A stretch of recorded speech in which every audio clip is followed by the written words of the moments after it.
The objective of this short video is to explain to the biology students or the students who are studying algebra-based physics the addition of vectors. So addition of vectors, that is, we try to discuss the addition of vectors for two vectors.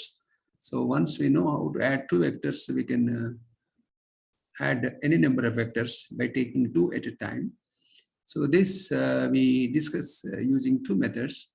One method is using the magnitude and direction method. That is, we are having two vectors A and B, and there is an angle between them is theta.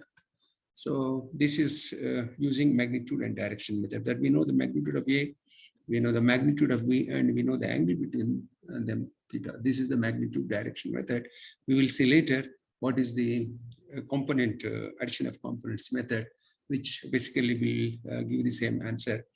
And I will try to explain in such a way that you will be able to see the similarity between the two methods, the magnitude direction method and the component method.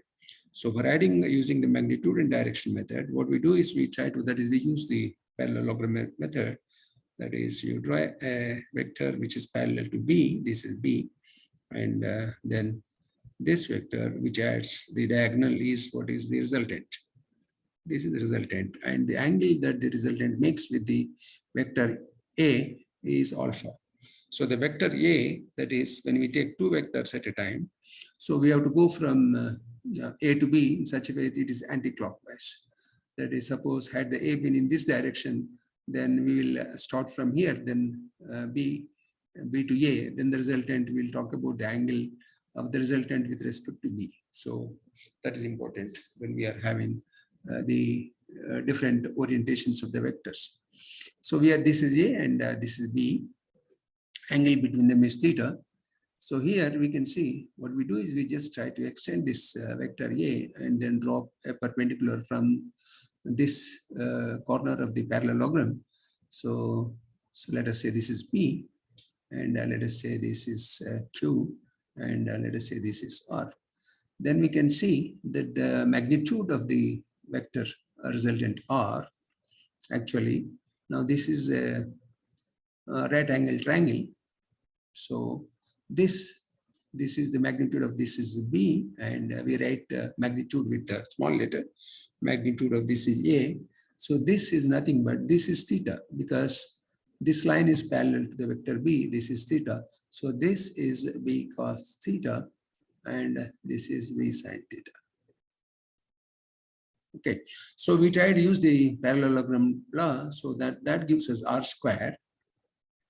That is, the resultant of the two vectors will be A plus B cos theta, A plus B cos theta whole square plus B square sin square theta. So this gives us R square is equal to A square plus B square cos square theta plus 2AB cos theta plus B square sin square theta. So from the trigonometric identities, we know that cos square theta plus sin square theta is equal to 1. B square is a common factor. So this gives us A square plus B square plus 2AB cos theta. So this gives us the magnitude. That is, we have to take the square root to get the magnitude of the resultant vector. Now, what is the direction of the resultant? Now, this is the angle alpha. This we can see tan alpha is this side, opposite side, B sin theta by A plus B cos theta. So we get both the magnitude and direction of the resultant vector of the two vectors. So these two vectors can be oriented anyway in the three-dimensional space. So what we know is the magnitude of the vectors and the angle between the vectors.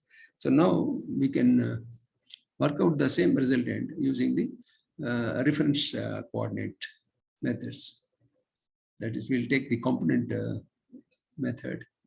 So when we try to take the component method,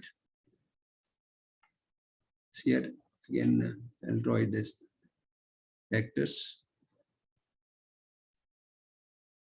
So what we do is we try to take one of the vectors as because arbitrary this vector, so we can align it with say x-axis.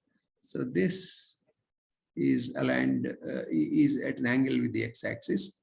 So same thing, we'll try to do that what we did in the magnitude method, but here we discuss it in terms of components.